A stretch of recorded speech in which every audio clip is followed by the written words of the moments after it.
Actually अब होने वाला क्या है पता है? ईरान और इज़राइल का जो युद्ध है, स्ट्रेट ऑफ हॉर्मुज़ का युद्ध है, जिसने ईरान ने कुछ समय पहले फुजेरा पोर्ट जो यूएई का है, वहाँ पर भी अटैक किया था, जहाँ से ज़्यादा तादाद में ऑयल और गैस भारत को एक्सपोर्ट की जाती है, वहाँ पर भी अटैक किया था। अब ईरान और इज़राइल के युद्ध के बीच मीडिएशन की टेबल पाकिस्तान के इस्लामाबाद में थी फर्स्ट एंड सेकंड राउंड की, लेकिन अब आगे आने वाले टाइम में पाकिस्तान दोगला निकल चुका है, इसलिए पाकिस्तान अब मीडिएशन की जगह न होकर कतर होने वाली है। हाँ, वही कतर जो कुछ समय पहले तालिबान और अमेरिका का मीडिएशन कर चुका है। वैसे देखा जाए तो पाकिस्तान की हैसियत भी नहीं थी कि मीडिएशन करे अमेरिका और इज़राइल ईरान के बीच में। लेकिन वो होता है ना कि खैरात बन रही हो तो पाकिस्तान चला गया वहाँ बँटने, मतलब खुद को खैराती साबित करने। लेकिन ऐसा है कि अ, खैरात खाने वाला व्यक्ति कभी मध्यस्थता नहीं कर सकता, क्योंकि वो व्यक्ति हमेशा ही बिचौलिया या दोगलेपन का व्यवहार करेगा। लेकिन जो व्यक्ति टस से मस नहीं होगा, वो व्यक्ति हमेशा मध्यस्थता कर सकता है, क्योंकि उन्हें कोई भी बरगला नहीं सकता, उन्हें कोई भी लालच देकर ऐसे एक तरफ़ा नहीं कर सकता।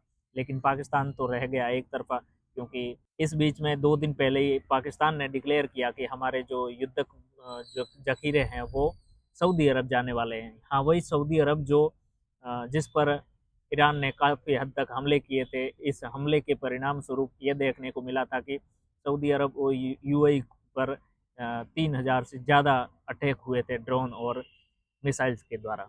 अब वही होगा जो कतर चाहेगा। कतर खैरात नहीं खाता, कतर खैरात बाँटता रहता है। कतर के बाद में चांस बन सकते हैं ओमान के, जो मीडिएशन कर सकता है, क्योंकि कतर नहीं करेगा तो ओमान कर सकता है, क्योंकि कतर और ओमान की स्थिति है कि वो मध्यस्थता की टेबल पर दोनों को ला सके, और उनकी औकात है कि वो मध्यस्थता कर सके और उनको सुलह की स्थिति तक पहुंचा सके। लेकिन सुलह करवाने वाला ऐसा व्यक्ति होना चाहिए जिनको किसी भी प्रकार से बरगलाया नहीं जा सके। कतर इसमें काफ़ी हद तक अपनी कतर इसमें काफ़ी हद तक अपनी जो जद्दोजहद है वो पहले ही साबित कर चुका है कि हम मीडिएशन की टेबल पर बैठने के लिए लोगों को ला सकते हैं। यह पहला ही वाक़या नहीं है। इससे पहले भी अमेरिका जब अफ़गानिस्तान को छोड़ रहा था, उस समय 20 साल बाद तालिबान अपनी पावर में आया था।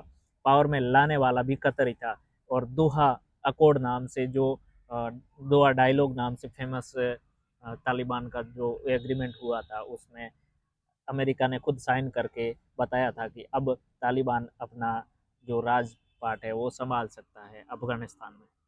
लेकिन देखने वाली बात यह है कि जो पाकिस्तान खैरात खाने चला गया था, आईएमएफ से जो लोन लेने चला गया था, इस मीडिएशन की नाम पर उन्होंने $2 बिलियन का लोन ले लिया था 2 महीने पहले ही, यानी कि जब मीडिएशन होने वाली थी उससे पहले ही। कतर ने ऐसा नहीं किया। कतर ने अमेरिका को जब डोनाल्ड ट्रंप आने वाले थे कतर विजिट पर, यानी कि जो मिडल ईस्ट की विजिट थी, उस समय उन्होंने एक जेट ऑफ़र किया था, गिफ्ट किया था कतर ने डोनाल्ड ट्रंप को कि आपको हमारी तरफ से यहाँ विजिट करने पर गिफ्ट दिया जाता है।